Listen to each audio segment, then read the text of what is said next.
La casa de mi hijo en San Diego era un palacio de cristal y silencios. Aquella noche de Acción de Gracias, el calor del horno parecía no llegar al comedor, donde el aire era siempre frío, como el corazón de mi nuera, Sofía. La mesa, larga y abundante, brillaba con una perfección que me asustaba. Cada plato, cada cubierto de plata, parecía haber sido colocado para recordarme que yo no pertenecía a aquel lugar. Era un objeto antiguo y gastado en una sala de exposiciones moderna, una pieza fuera de lugar. Las risas sonaban ensayadas, y yo me sentía como una espectadora de una obra de teatro sobre una familia feliz que no era la mía. Mi hijo, Javier, era el rey de aquel castillo. A sus 45 años, vestía el éxito como una armadura. La tela cara de su traje, el brillo del reloj en su muñeca, todo gritaba a lo lejos que había llegado. Pero cuando sus ojos, los mismos ojos castaños que besé tantas noches, pasaban por encima de mí, no había calidez. Solo había una impaciencia contenida, un cansancio. Veía al niño que crié desaparecer bajo las capas de un hombre que apenas reconocía, un extraño que me daba cobijo, pero no un hogar.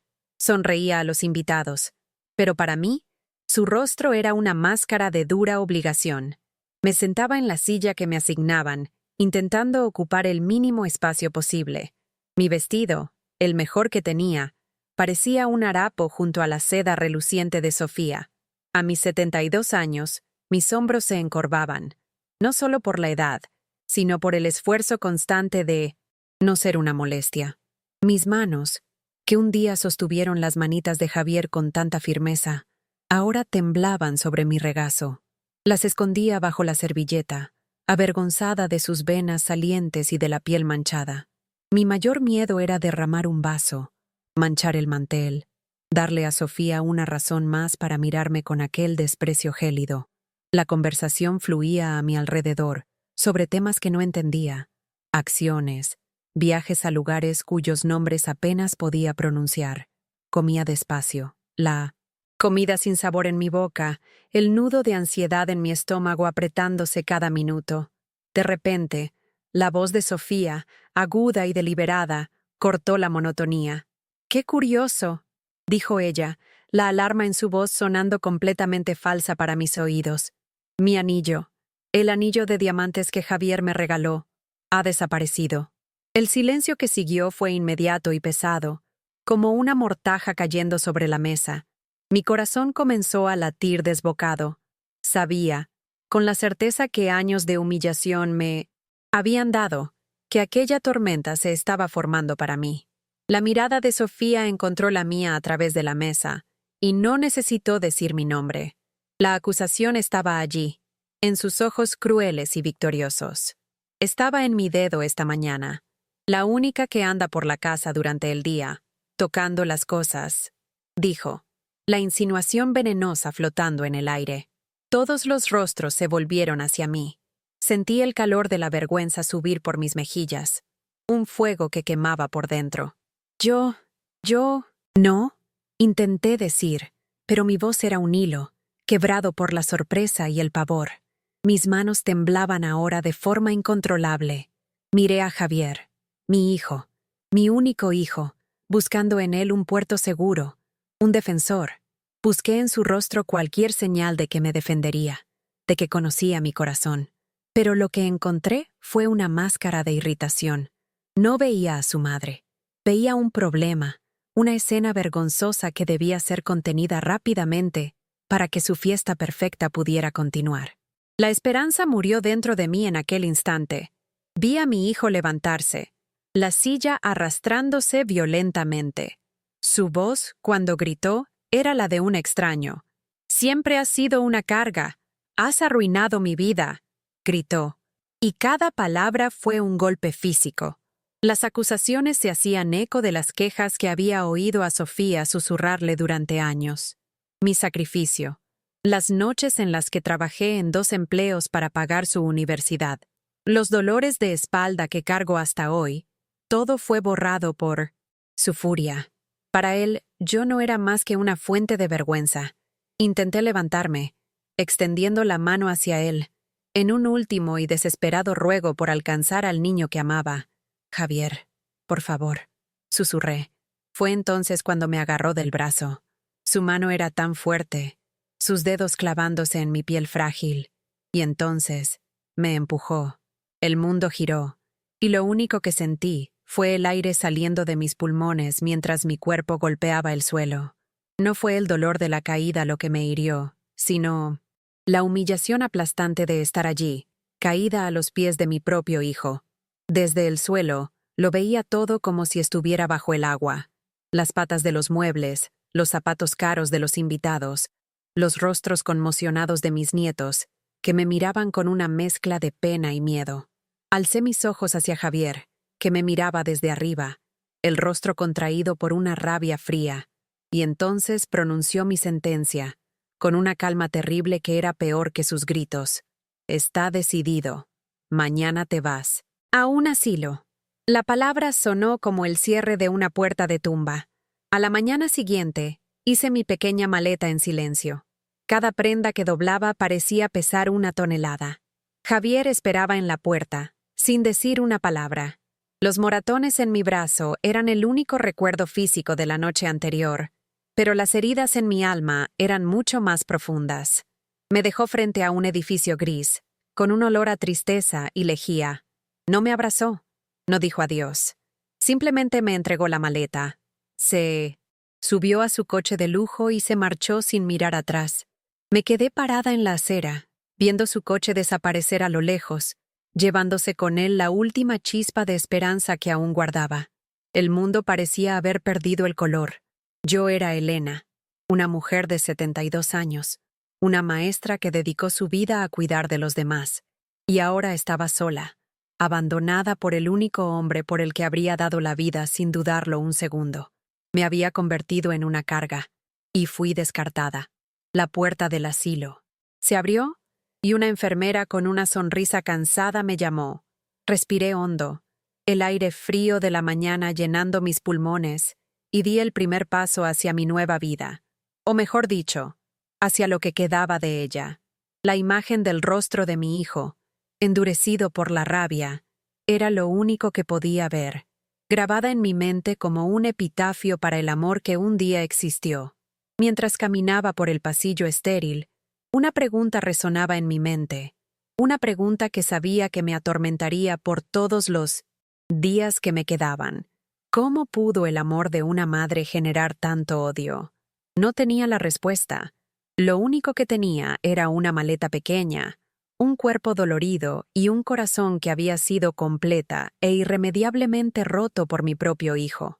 Mis primeros días en el asilo público de San Diego se fundieron en una neblina gris de confusión y dolor. Me llevaron a una habitación que compartiría con otra señora, cuya mirada estaba permanentemente perdida en algún punto lejano del pasado. El olor a desinfectante y sopa de repollo parecía haber impregnado las paredes amarillentas. Había una pequeña ventana con rejas que daba a un patio de cemento. De la opulencia estéril de la casa de mi hijo a la pobreza funcional de este lugar, la caída había sido brutal. Me acostaba en la cama estrecha, el colchón fino bajo mi cuerpo dolorido, y sentía que la soledad me engullía por completo. La rutina era una prisión en sí misma. Despertar a las 6 de la mañana con el sonido estridente de una campana. Desayuno insípido a las 7. Pastillas en un vasito de papel a las 8. Horas vacías pasadas en una sala común, donde la televisión estaba siempre encendida en un programa ruidoso que nadie realmente veía. El desprecio sutil de algunos empleados, que nos trataban como a niñas testarudas, era una humillación diaria. Yo, que pasé toda la vida cuidando y enseñando, ahora era tratada como un objeto que debía ser limpiado, alimentado y medicado. Mi cuerpo empezó a ceder al peso de mi tristeza. El dolor crónico en mi espalda, un viejo compañero de mis años de trabajo duro, empeoró hasta el punto de hacerme llorar por la noche. Perdí el apetito, y la poca ropa que traje empezó a quedarme grande en mi frágil cuerpo. La depresión no era una nube pasajera. Era un pozo oscuro y profundo en el que me hundía más cada día que pasaba sin una palabra, una llamada, cualquier señal de que mi hijo recordara que yo existía. El abandono era una enfermedad que consumía mi cuerpo y mi espíritu. Observaba a las otras residentes, cada una con su propia historia de pérdida grabada en las arrugas de su rostro. Algunas recibían visitas los fines de semana, y sus rostros se iluminaban con una alegría que me causaba un dolor agudo en el pecho. Otras, como yo, pasaban los días esperando a alguien que nunca venía. Éramos la congregación de los olvidados, una hermandad silenciosa unida por la misma herida. Compartíamos el silencio, la mirada perdida, la comprensión mutua de que nuestro tiempo de importancia en el mundo había terminado. Comencé a refugiarme en mis recuerdos. Eran mi único refugio, mi único bien. Recordaba a Javier de niño, un chiquillo flaco con las rodillas siempre raspadas y una sonrisa que podía iluminar el día más oscuro. Le encantaba dibujar. Pasaba horas en el suelo de nuestra pequeña sala, con lápices de colores esparcidos, dibujando casas, edificios, ciudades enteras. Un día, mamá, me dijo una vez, con la seriedad de un niño de 8 años, voy a construir la casa más hermosa del mundo para ti. Recuerdo aquel día como si fuera ayer. Sus ojos brillaban con una promesa, un amor tan puro e incondicional que el recuerdo ahora parecía un cuchillo girando en mi corazón. Guardé aquel dibujo, un garabato colorido de una casa con un jardín gigante, durante años. ¿Dónde estaría ahora? Probablemente tirado a la basura, junto con todos los demás recuerdos del pasado que mi hijo se empeñó en borrar. Aquel niño que me prometió un castillo fue el mismo hombre que me arrojó a una celda. La vida no siempre fue fácil. Cuando mi marido falleció, Javier tenía solo 15 años. El luto fue abrumador, pero la necesidad de sobrevivir era aún mayor. Me quedé sola para criar a nuestro hijo, con mi modesto sueldo de maestra. Trabajaba todo el día en la escuela y, por la noche, corregía exámenes hasta que me ardían los ojos. Todo lo que hacía era por él, para asegurarme de que tuviera las oportunidades que yo nunca tuve, que la pérdida de su padre no limitara su futuro. Cuando fue aceptado en la Facultad de Arquitectura, una de las mejores y más caras del país, mi corazón explotó de orgullo. Pero el orgullo vino acompañado del pánico. El coste era de $85,000, una suma astronómica, imposible para mí. Aquella noche, me senté en la cocina de nuestra pequeña casa, la casa donde crecí, y tomé la decisión más difícil de mi vida. El único bien de valor que poseía eran aquellas paredes llenas de recuerdos. Vendí la casa de mi infancia sin dudarlo. Cada dólar de la venta fue para la educación de Javier. Para proteger su orgullo, le dije que era dinero de una herencia que había guardado. Lo vi llorar de alegría, abrazándome con fuerza, prometiendo que haría que cada centavo valiera la pena. Verlo tan feliz hizo que el dolor de perder mi hogar valiera la pena. Le entregué su sueño, aunque eso significara renunciar a mi único puerto seguro en el mundo. Con el dinero de la casa yendo a la universidad, necesitaba más para mantenernos. Fue entonces cuando conseguí un segundo empleo. De las 7 de la tarde a la 1 de la mañana, limpiaba las oficinas de un edificio comercial en el centro de la ciudad. Fregaba suelos, vaciaba papeleras, limpiaba baños. Llegaba a casa de madrugada, con el cuerpo molido y el olor a productos de limpieza en mi ropa. Dormía solo 4 horas antes de levantarme para dar clases. Javier nunca lo supo. Escondía mi cansancio tras sonrisas y tazas de café. Cuando me preguntaba por qué parecía tan cansada, le decía que era el estrés de la escuela. El dolor en mi espalda comenzó en esa época, un recordatorio constante del peso que cargaba, física y metafóricamente. Pero cada vez que me mostraba un proyecto, una maqueta, cada vez que recibía un premio en la universidad, el dolor disminuía. Mi sacrificio se estaba transformando en su éxito. El día de su graduación, lloré más que nadie en el público. Allí estaba él, mi niño, ahora un hombre, recibiendo su diploma con honores. Era brillante, talentoso, y el mundo estaba a sus pies. Sentí un orgullo tan inmenso que pensé que mi corazón iba a estallar. En ese momento, Cada noche mal dormida, cada músculo dolorido, todo valió la pena. Él lo había conseguido. Nosotros lo habíamos conseguido. Fue también cuando conoció a Sofía. Era guapa, ambiciosa y venía de una familia rica. Desde el principio, me miró con cierta condescendencia. Yo era la madre pobre y simplona de su novio genial. Intenté que me agradara, por el bien de Javier, but siempre sentí un frío en su presencia, una barrera invisible que ella levantaba entre nosotros. Veía mi amor como una debilidad y mi historia como una vergüenza que debía ocultarse. Cuando se casaron, la distancia entre Javier y yo aumentó. Las llamadas se hicieron más raras, las visitas más cortas. Sofía siempre tenía una excusa. Después de que me jubilé y mi dinero se acabó, la única solución fue vivir con ellos. Fui recibida no como una madre, sino como una obligación. Me convertí en la vieja, la carga, la presencia constante que les impedía vivir su vida perfecta. Las humillaciones fueron sutiles al principio. Comentarios sobre mi ropa, miradas de impaciencia cuando tardaba en entender algo. Las conversaciones que se detenían abruptamente cuando entraba en una habitación. Javier, influenciado por su esposa, comenzó a verme a través de los ojos de ella.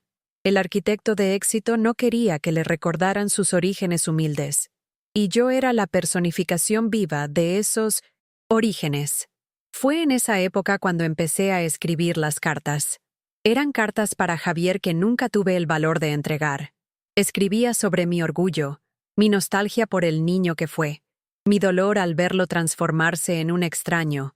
Le contaba la verdad sobre la casa, sobre los trabajos de limpieza, sobre el sacrificio. Cada palabra era una lágrima derramada en el papel. Las guardé todas en un pequeño baúl de madera que pertenecía a mi madre. Ahora, acostada en esta cama de asilo, aquellas cartas son como fantasmas. La verdad está encerrada en ese baúl, en una casa donde ya no soy bienvenida. La verdad sobre mi amor, un amor que construyó los cimientos de su vida y que él ahora desprecia. ¿De qué sirvió tanto sacrificio si el resultado fue este? ¿Ser empujada al suelo y abandonada en un lugar como este? La ironía era dolorosa. El niño que prometió construirme una casa hermosa fue el mismo que me quitó el hogar 2 veces. Primero, el hogar de mi infancia, que vendí por él. Después, el pequeño espacio que ocupaba en su vida, que él me negó por vergüenza. El dolor era un océano, y yo me estaba ahogando en él, sin fuerzas para nadar hasta la superficie. Los días se convirtieron en semanas. El mundo exterior dejó de existir. Mi universo se reducía a aquella habitación, a la ventana enrejada y a los recuerdos que me atormentaban. La esperanza, antes una llama obstinada en mi pecho, comenzó a extinguirse, dejando solo las cenizas frías de la resignación. Estaba muriendo, poco a poco, no de vejez, sino de un corazón roto. A veces, durante la noche, cuando el dolor de espalda me mantenía despierta, miraba la luna a través de las rejas y conversaba con mi difunto esposo. ¿Lo verías?, le preguntaba al silencio. ¿Reconocerías al hombre en que se ha convertido nuestro hijo? No tenía la respuesta. Y esa incertidumbre era quizás la parte más dolorosa de todas. El desprecio en los ojos de Javier aquella noche de Acción de Gracias era un reflejo de mi fracaso. Fracasé en criar a un hombre que valorara el amor por encima del dinero, la compasión por encima de la ambición. O quizás no fracasé. Quizás el mundo lo rompió. Quizás Sofía lo envenenó. O quizás, y esta era la verdad más difícil de tragar, él simplemente nunca me amó de la misma forma en que yo lo amé. Y así, los días pasaban, cada uno igual al anterior. La campana, las pastillas, la televisión ruidosa, el silencio. Me convertí en una de las sombras en los pasillos del asilo, una historia no contada, un sacrificio olvidado. Yo era Elena, la madre de Javier, y mi existencia se había reducido a una espera silenciosa por el fin. Semanas después de dejar a mi madre en el asilo, Sofía comenzó a presionarme para que vaciara el trastero donde guardábamos las pocas pertenencias que había traído a nuestra casa. «Es un gasto inútil, Javier», Necesitamos ese espacio, dijo, con su practicidad cortante de siempre. Acepté sin pensarlo mucho. Era solo una tarea administrativa más, un cabo suelto, más de mi antigua vida que necesitaba cortar. Fui al trastero un sábado por la mañana, esperando resolver todo en menos de una hora. El aire estaba cargado con el olor a polvo y a cosas olvidadas. Entre cajas de libros viejos y algunos muebles desgastados, encontré un pequeño baúl de madera oscura. Era viejo, y el cierre de metal estaba oxidado. Mi primera reacción fue tirarlo junto con el resto. Era solo un trozo más de basura sentimental, pero algo me detuvo. Recordé vagamente aquel baúl en el rincón de la habitación de mi madre, siempre cerrado. Movido por un impulso que no pude explicar, forcé el cierre con un destornillador. Se abrió con un chasquido seco. Lo que vi dentro hizo que mi corazón se detuviera por un instante. No eran viejas fotografías o baratijas. Eran decenas de fajos de cartas, atados con cintas de raso descoloridas. Todas estaban dirigidas a mí, con la caligrafía cuidadosa y un poco temblorosa de mi madre. Debajo de ellas había una carpeta de documentos amarillentos. Sentí un escalofrío recorrer mi espina dorsal. Con las manos repentinamente temblorosas, cogí la carpeta. El primer documento que vi fue la escritura de venta de la casa de mi infancia. La fecha en el documento me golpeó como un puñetazo en el estómago. Junio de 2000. Exactamente 2 meses antes de que yo entrara en la universidad. El valor de la venta estaba allí, en cifras claras e innegables. $85,000. La recordaba perfectamente entregándome un cheque por esa misma cantidad, diciendo que era una herencia de mi abuelo que había guardado para mis estudios. La mentira, tan inocente en su momento, se revelaba ahora en toda su dolorosa dimensión. La base sobre la cual construí mi éxito comenzó a desmoronarse en ese instante. Con el corazón latiendo con fuerza en el pecho, abrí la primera carta. La voz de mi madre, una voz que no había oído de verdad en años, saltó de la página. Hablaba de su orgullo, de su miedo, de su esperanza infinita en mi futuro. Y entonces confesó: «Hijo mío, tuve que vender nuestra casita. No había otra manera. Pero no te preocupes, mi amor. Un hogar no está hecho de ladrillos, sino de sueños. Y tu sueño es mi hogar ahora». Caí de rodillas en el suelo frío del trastero, faltándome el aire, el peso de aquella revelación aplastándome. Leí carta tras carta, cada una revelando una capa más profunda de su sacrificio. Descubrí lo del segundo empleo, la limpieza de oficinas durante la noche. Describía el cansancio que sentía en los huesos, el dolor de espalda que la hacía gemir en la oscuridad, el frío de las madrugadas esperando el autobús para volver a casa. Y en cada carta, reafirmaba su amor, diciendo que todo valía la pena por verme feliz, por verme realizar mi potencial. Yo, que la acusé de nunca haber hecho nada por mí, fui en realidad la única razón de todo lo que ella hizo.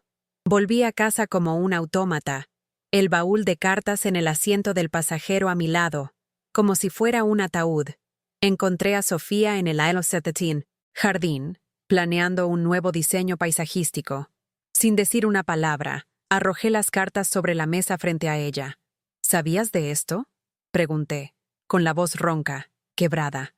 Hojeó una de las cartas con desdén, una sonrisa condescendiente en los labios. «Ah, Javier, qué dramático.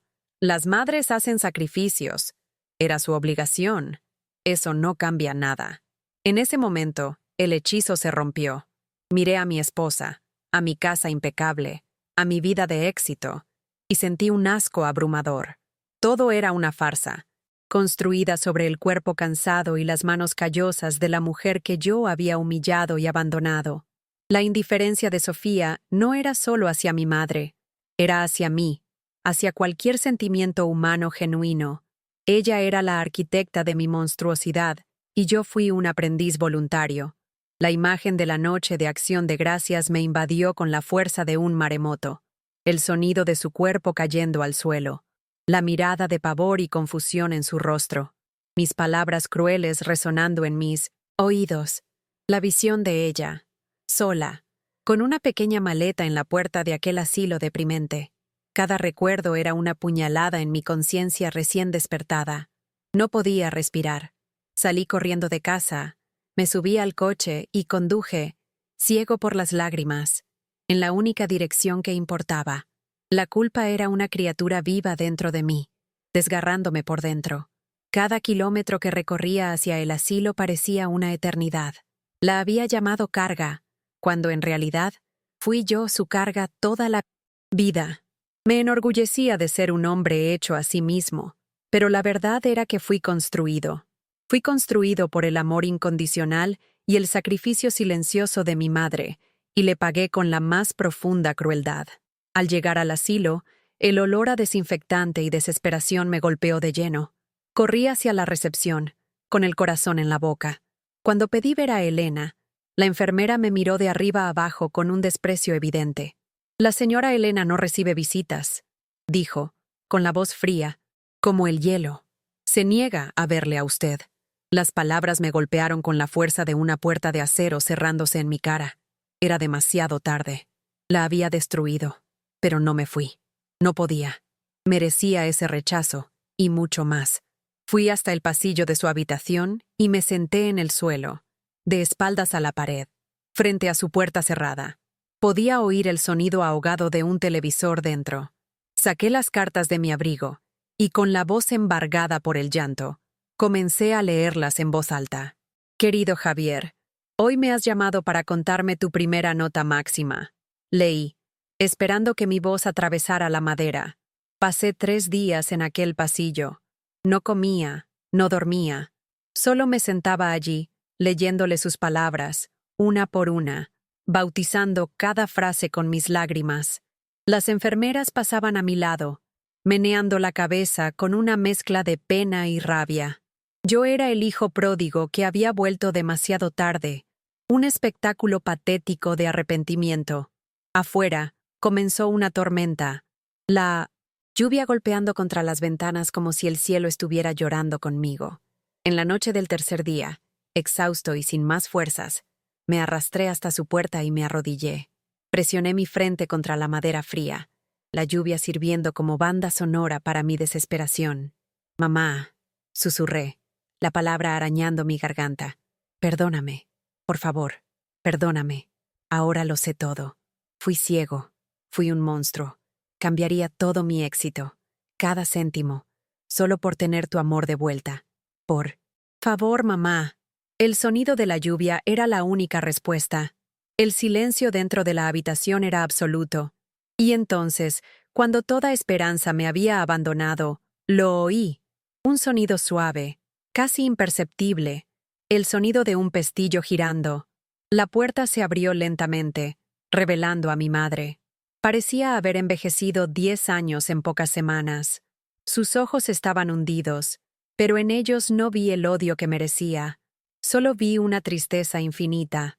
No dijo una palabra. Simplemente levantó su mano, temblorosa, y tocó mi rostro mojado por las lágrimas.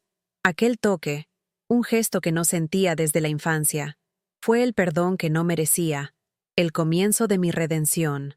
Aquel toque de su mano en mi rostro fue el fin de un mundo y el comienzo de otro. Con cuidado, la ayudé a levantarse, mis manos apoyando su frágil espalda, y la guié hacia el interior de su habitación. El espacio era pequeño, impersonal y triste. La senté en el borde de la cama, y sin saber qué decir, me arrodillé de nuevo frente a ella, simplemente sosteniendo su mano. No había palabras que pudieran curar las heridas que yo había abierto, así que permanecí en silencio, dejando que mi presencia fuera el inicio de mi penitencia y de mi petición de perdón. Por primera vez en décadas, no estaba actuando, no estaba gestionando una situación, simplemente estaba siendo un hijo. Al día siguiente, comencé el proceso para sacarla de aquel lugar. La burocracia era un laberinto de formularios y esperas, y las miradas de desprecio del personal del asilo eran constantes. Pero, por primera vez, la opinión de los demás no me afectaba. Había una claridad en mi propósito que me blindaba contra el mundo exterior. Cada firma, cada tasa pagada, Era un paso para alejarme del monstruo en que me había convertido. No la llevaba de vuelta a mi antigua casa. Aquella casa era un mausoleo de una vida falsa. La llevaba a un nuevo comienzo, a un hogar de verdad. La conversación con Sofía fue breve y final. Volví a nuestra mansión, que ahora me parecía fría y vulgar, y comencé a hacer mis maletas. Cuando se dio cuenta de lo que estaba haciendo, empezó a gritar, a amenazarme con abogados y ruina financiera. La escuché en silencio, y cuando terminó, le dije con una calma que no sabía que poseía: puedes quedártelo todo. La casa, los coches, no me importa. Me llevo a mi madre de vuelta. La expresión de conmoción y furia en su rostro fue la confirmación final de que estaba dejando una prisión, no un matrimonio. Alquilé una casa pequeña y, modesta en un barrio tranquilo, con un pequeño jardín en la parte trasera, tenía solo 2 habitaciones, una cocina acogedora y una sala de estar donde la luz del sol entraba por la tarde. Mientras desempacaba nuestras pocas cosas, sentí una paz que ninguno de mis logros materiales me había proporcionado jamás. Estaba cambiando un escaparate de éxito por un refugio de verdad. Era allí donde mi madre y yo íbamos a reconstruir, no solo nuestra relación, sino a nosotros mismos. Las primeras semanas fueron de una delicadeza dolorosa. Mi madre apenas hablaba. Se movía por la casa como un fantasma, el trauma aún visible en su mirada asustada. No forcé la conversación. En su lugar, me dediqué a cuidarla. Preparaba sus comidas favoritas. Leía en voz alta los libros que le encantaban y la ayudaba a caminar por el jardín todos los días. La inversión de roles era completa y necesaria. Yo, que durante tanto tiempo fui el centro de su universo, ahora la convertía a ella en el centro del mío. Llevarla a médicos y fisioterapeutas se convirtió en nuestra nueva rutina. Su recuperación física era lenta, pero cada pequeño progreso era una victoria monumental. Un día, mientras cuidábamos las rosas en el jardín, sonrió. No una sonrisa débil y triste, sino una sonrisa genuina que llegó a sus ojos. Aquella noche, por primera vez, me preguntó por mi día. Esos pequeños milagros eran los ladrillos con los que estábamos reconstruyendo nuestro puente. Un puente que yo había dinamitado con tanto desdén. Mientras ella se curaba, yo me deshacía de mi antigua vida. Vendí el reloj de lujo, el coche deportivo, las acciones. El divorcio se finalizó, y aunque perdí una fortuna, me sentí más rico que nunca. La riqueza que buscaba era un espejismo, un desierto que casi me cuesta el alma. La verdadera riqueza estaba allí, en la cocina, ayudándome a picar verduras para la cena, su presencia silenciosa llenando el vacío que el dinero nunca pudo llenar. Una noche, sentados en el porche, finalmente, habló del pasado. Me contó sobre las noches de soledad en nuestra antigua casa después de que la vendió, sobre el peso de su secreto. No me acusó, simplemente narró su historia. Escuché, absorbiendo cada palabra, dejando que su dolor se convirtiera en el mío. Cuando terminó, la miré a los ojos y le dije las palabras más importantes de mi vida. Mamá, lo siento mucho. Perdóname por no haber visto, por no haberte valorado. Perdóname por todo. Las lágrimas que lloramos juntos aquella noche lavaron las últimas sombras que había entre nosotros. Fue entonces cuando nació la idea. Con el dinero que me quedaba, no quería empezar un nuevo negocio. Quería construir un legado, su legado. Mamá, ¿y si usamos este dinero para ayudar a otras personas como tú? Propuse. Podríamos crear una fundación para ayudar a ancianos que han sido abandonados. La llamaríamos Fundación El Sacrificio de Elena. Por primera vez en años, vi un brillo de propósito en sus ojos, la llama de la maestra, de la cuidadora, reavivándose de las cenizas.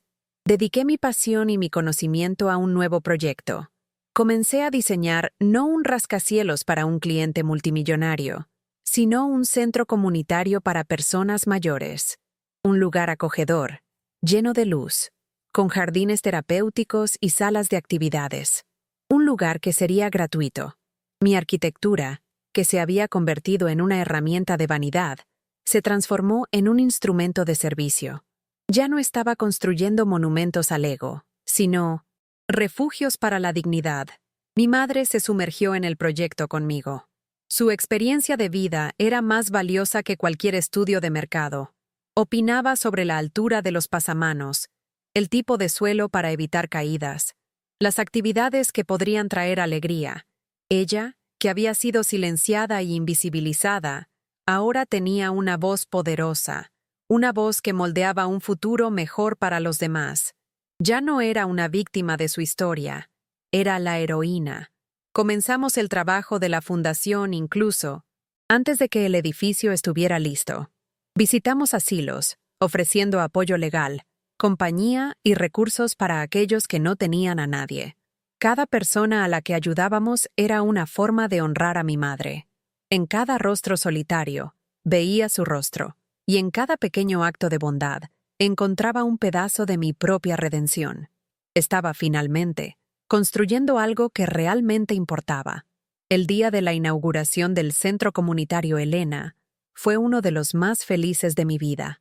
La ceremonia fue sencilla, rodeada de amigos y de los primeros miembros de nuestra nueva comunidad. Mi madre, llevando un vestido azul vibrante, cortó la cinta de inauguración. Sus manos ya no temblaban.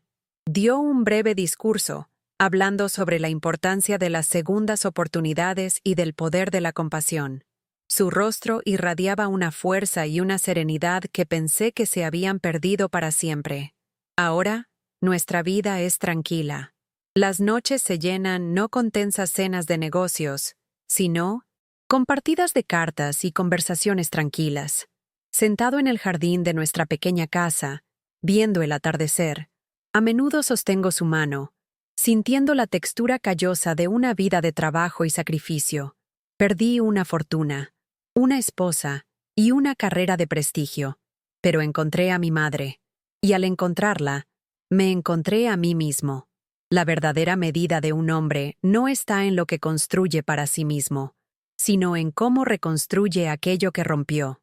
5 años después, el centro comunitario. Elena es un corazón palpitante en la ciudad. En una tarde soleada, mi madre, ahora con 77 años, pero con la vitalidad de una joven, está sentada en un círculo de niños del barrio, leyendo una historia con una entonación animada. Su risa resuena en el jardín, un sonido que es la banda sonora de mi paz. La observo desde lejos, junto al monumento que construí en honor a su sacrificio. Nuestra fundación ya ha ayudado a cientos de ancianos, creando una red de apoyo que garantiza que nadie se quede atrás como ella lo fue. El ciclo de dolor que perpetué se rompió y fue reemplazado por un ciclo de cuidado y amor. El niño que prometió construir una casa para su madre, finalmente cumplió su promesa. No una casa de ladrillos, sino un hogar para cientos de corazones.